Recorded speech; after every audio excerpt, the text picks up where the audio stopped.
ದಯವಿಟ್ಟು ಹೋಗಿ ವೋಟ್ ಮಾಡಿ ಅಂತ ಕೇಳ್ತಿದ್ದಾರೆ. ದಯವಿಟ್ಟು ಹೋಗಿ ವೋಟ್ ಮಾಡಿ. ಬೆಂಗಳೂರಲ್ಲಿ ಪ್ರವಾಸಿ ವಾಹನಗಳೇ ಈ ಸತಿ ಬುಕ್ಕೇ ಆಗಿಲ್ಲ ಅಂತ ಸರ್. ಅಂದ್ರೆ ಬೆಂಗಳೂರಲ್ಲಿ ಈ ಬಾರಿ ವೋಟಿಂಗ್ ಪ್ರಮಾಣ ಜಾಸ್ತಿ ಆಗಬಹುದು ಅಂತ ಹೇಳಿ, ಸಾಲು ರಜೆ ಇದ್ರೂ ಕೂಡ ಯಾರು ಎಲ್ಲೂ ಹೋಗಿಲ್ಲ ಅನ್ನೋ ಮಾಹಿತಿ ಕೂಡ ಇದೆ. ಒಂದು ಆರೋಪ ಇದೆ ಬೆಂಗಳೂರಿನವರು ವೋಟ್ ಹಾಕೋದು. ಪ್ರವಾಸಿ ವಾಹನ ಎಷ್ಟು ಬುಕ್ ಆಗ್ಬೋದು? ಎಷ್ಟು ಬುಕ್ ಆಗ್ಬೋದು? ಹಬ್ಬ ಲಾಗ ತಿಪ್ಪರ್ ಲಾಗ ಹೊಡೆದ್ರು ಎಷ್ಟು ಬುಕ್ ಆಗ್ಬೋದು? ಒಂದು 5,000 ಕಾರು, 10,000 ಕಾರು, 10,000 ಕಾರು ಇಂಟು 4 ಜನ 40,000 ವೋಟು ಮುಗಿತಲ್ಲ. ಒಂದು ಕಾನ್ಸ್ಟಿಟ್ಯೂನ್ಸಿ ಡಿಸೈಡ್ ಮಾಡ್ಬಿಡುತ್ತೆ. ಅಲ್ಲ ಅಷ್ಟೇ ಅದು. That does not become A barometer. Correct. ನಮಗೆ ಬ್ಯಾರೋಮೀಟರ್ ಆಗೋದು ಯಾವ್ದೋ 4 ಪ್ರವಾಸಿ ವಾಹನ ಅದು ಇದು ಅಂತಲ್ಲ. ಜನರಲಿ ನಮಗೆ ಪ್ರಾಬ್ಲಮ್ ಬರೋದು ಏನು ಅಂತಂದ್ರೆ ರಾಜ್ಯಗಳ ಪ್ರಾಬ್ಲಮ್, ಮನಸ್ಥಿತಿ ರಾಜ್ಯಗಳ ಪ್ರಾಬ್ಲಮ್ ಅನ್ನ ತರಲ್ಲ ಅಂತ ನಾನು ಹೇಳಲ್ಲ. ನಿನ್ನೆ ಮಹಾವೀರ್ ಜಯಂತಿಯಿಂದ ಹಲವರಿಗೆ ರಜಾ ಇತ್ತು. ಬಟ್ ಆಕ್ಚುಲಿ ಮಹಾವೀರ್ ಜಯಂತಿ ಸರ್ಕಾರಿ ಕೇಂದ್ರಿತ ರಜಾ ಅದು it is not private side ಅಲ್ಲಿ. ಹಾಗಾಗಿ ನನಗೆ ಬಹಳ ದೊಡ್ಡ ಹೊಡೆತ ಬೀಳತ್ತೆ ಅಂತ ನಾನೇನು ಅನ್ಕೊಂಡಿಲ್ಲ ಅದನ್ನ. ಪ್ಲಸ್ ಸರ್ಕಾರದ ಸೈಡ್ ಅಲ್ಲಿ ಏನಾಗತ್ತೆ ಅಂತಂದ್ರೆ ತುಂಬಾ ಸರ್ಕಾರಿ ನೌಕರರು ಇವತ್ತು ಎಲೆಕ್ಷನ್ ಡ್ಯೂಟಿನಲ್ಲೇ ಇರ್ತಾರೆ. ಹಾಗಾಗಿ ಅವ್ರ ಫ್ಯಾಮಿಲಿ ಕರ್ಕೊಂಡಿಲ್ಲ, ಆಚೆ ಹೋಗಿರಕ್ಕೆ ಆಗಿರಲ್ಲ. ಹಾಗಾಗಿ ನಿನ್ನೆ ಮಹಾವೀರ್ ಜಯಂತಿ ಇವತ್ತಿದೆ, ನಾಳೆ ಮತ್ತೆ ಗುಡ್ ಫ್ರೈಡೆ ಬರ್ತಾ ಇದೆ.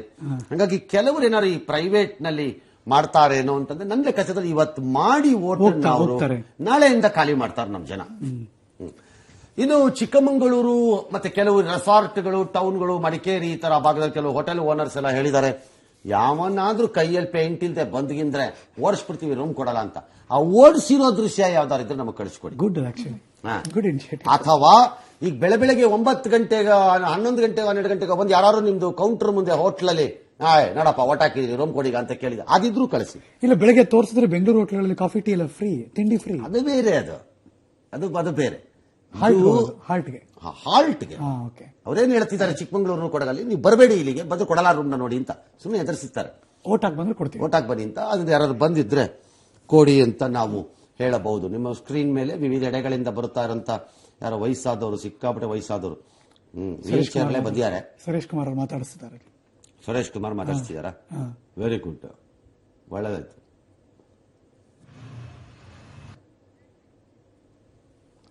All right. ಪುದುಚೇರಿಯ ಲೆಫ್ಟಿನೆಂಟ್ ಗವರ್ನರ್ ಕಿರಣ್ ಬೇಡಿ ಅವರು ಕೂಡ ಸರತಿ ಸಾಲಿನಲ್ಲಿ ನಿಂತುಕೊಂಡು ತಂಪಾಡಕ್ಕೆ ತಾವು ವೋಟನ್ನು ಹಾಕಕ್ಕೆ ನಿಂತುಕೊಂಡಿದ್ದಾರೆ. This is good. ಇತ್ತೀಚಿನ ದಿನದಲ್ಲಿ ಕಡಿಮೆ ಕೂಡ ಆಗಿದೆ. ಮೊದಲು ನಾನು ನೋಡಿರೋ ಚುನಾವಣೆಗಳಲ್ಲಿ ವಿಐಪಿಗಳು, ವಿವಿಐಪಿಗಳು ಅಂತ ಬಂದುಬಿಟ್ರೆ ಸಾಕು, ಏನೆಲ್ಲ ಬಂದ್ ಮಾಡ್ಬಿಟ್ಟು ಬಾಗಿಲು ಹಾಕ್ಬಿಟ್ಟು ಫಸ್ಟ್ ಭಾಗ ತೆಗೆದು ಓಟ್ ಹಾಕ್ಸ್ಬಿಡೋರು ದೊಡ್ಡ ಮನುಷ್ಯರು. ಈಗ ಕಡಿಮೆ ಆಗಿದೆ, ತುಂಬಾ ಕಡಿಮೆ ಆಗೋಗಿದೆ. ಈಗ ಇಲ್ಲವೇ ಇಲ್ಲ ಆಲ್ಮೋಸ್ಟ್ ಅನ್ಬೋದು. ಯಾಕೆ ಅಂತಂದ್ರೆ ಆ ವಿಐಪಿಗಳಿಗೆ ಅದು ಮೊದ್ಲಾಗ ಓಟ್ ಹಾಕಬಾರ್ದು, ಮನಸ್ ಚೇಂಜ್ ಆಗಿದೆ ಅನ್ಕೋಬೇಡಿ. ವಿಡಿಯೋ ತೆಗೆದು ಹಾಕ್ಬಿಡ್ತಾರೆ. ಅಯ್ಯೋ ಇವ್ ಕ್ಯಾಮ್ರಾ ಕಂಡ್ ಕಡೆಲ್ಲ ಹಿಡ್ಕೊಂಡು ನಿಂತಿರ್ತವೆ. ಇದ್ಯಾವ ಗ್ರಾಚಾರ ಅನ್ನೋ ಕಾರಣಕ್ಕಷ್ಟೇ ಅದು. ಸಾಮಾಜಿಕ ಜಾಲತಾಣದಲ್ಲಿ ಕಂಡ್ ಕಡೆ ಮೊಬೈಲ್ ಹಿಡ್ಕೊಂಡು ನಿಂತಿರ್ತಾರೆ. ಯಾವ ಗ್ರಾಚಾರ ಹೋಗತ್ಲ ಕಡೆ ಅಂತ ಕ್ಯೂ ನಿಲ್ತಾರೆ ಅಷ್ಟೇ. ಇಲ್ಲಿ ಇವ್ರಿಗೆ ಚಾನ್ಸ್ ಕೊಟ್ಬಿಟ್ರೆ ಮನೆಗೆ ತಂದ್ಬಿಡಿ, ಆ ಮೆಷಿನ್ ಒಂದನ್ನ ಒತ್ತು ಕೊಟ್ಬಿಡ್ತೀನಿ ಅಂತ ಬೇಕಾದ್ರೆ ಇವ್ರು ಅಂತ ವಿಐಪಿಗಳು ನಮ್ಮ ದೇಶದಲ್ಲಿ. ನೀವು ಎಲೆಕ್ಷನ್ ಕಮಿಷನ್ ಒಂದು ಕೇಳೇ ಬಿಡ್ತಾರ ಒಂದಿನ ರೂಲ್ಸ್ ಅಲ್ಲಿ. ಇದು ಆಲ್ ವಿಐಪಿಸ್, MLAs ಅಂಡ್ MPs ಅವ್ರ ಮನೆಗೆ ಒಂದೊಂದು ತಂದು ಮೊಬೈಲ್ ಅಲ್ಲಿ ಒತ್ತಿಸ್ಕೊಂಡು ಹೋಗ್ಬೇಕು ಅಂತ ತರಬೇಕಾದ್ರೆ ಅಂತ ಗಿರಾಕಿಗಳು ಇವರು. ಬಟ್ ಸ್ಟಿಲ್ ಈಗಿಲ್ಲ, ಕಡಿಮೆ ಆಗಿದೆ. ಈಗೆಲ್ಲ ಬಾಯಿ ಮುಚ್ಕೊಂಡು ಕ್ಯೂ ನಿಂತ್ಕೋತಾರೆ. ಹಾಗಾಗಿ ನೀವು ಅಲ್ಲಿ ನೋಡ್ತಾ ಇದ್ರಿ, ಕಿರಣ್ ಬೇಡಿ ಕೂಡ ಕ್ಯೂ ನಲ್ಲೇ ನಿಂತುಕೊಂಡು ಮಿಥುನ್ ರೈ ಹೆಲ್ಪ್ ಮಾಡ್ತಿರೋದು. ಆಕ್ಚುಲಿ ಅವರು ಮತವನ್ನ ಚಲಾಯಿಸ್ತಾ ಇರ್ತಾರೆ. ಯಾರೋ ವಯಸ್ಸಾದವ್ರಿಗೆ ಹೆಲ್ಪ್ ಮಾಡ್ತಿದ್ದಾರೆ. ಗುಡ್. ದಕ್ಷಿಣ ಕನ್ನಡ ಕಾಂಗ್ರೆಸ್ ಮಿಥುನ್ ರೈ